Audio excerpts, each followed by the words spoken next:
வணக்கம் மக்களே! இப்போ தான் குட் பேட் அக்லி படத்தோட ட்ரெய்லர் பார்த்துட்டு வந்தேன். ட்ரெய்லர் வந்து ஆத்விக் வந்து செதுக்கி வச்சிருக்காருன்னே சொல்லலாம்.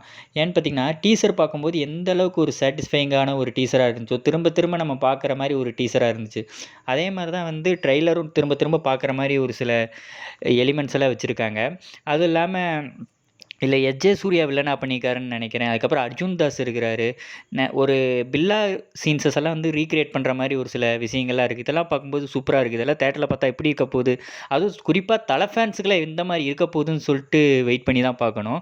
அண்டு ஒரு வின்டேஜ் ஏகேவ வந்து கொண்டு வந்திருக்காங்க பார்த்தீங்களா? அதெல்லாம் வந்து சூப்பராவே இருக்குது. அதுக்கப்புறம் அந்த "ஒத்த ரூபா தாரேன்" சாங் வந்து ரீமிக்ஸ் பண்ணி இதில ஒரு வெர்ஷன்ல ரிலீஸ் பண்ணியிருக்காங்க. இதுவும் வந்து பார்க்கறக்கு ஒரு சூப்பராவே இருக்கு.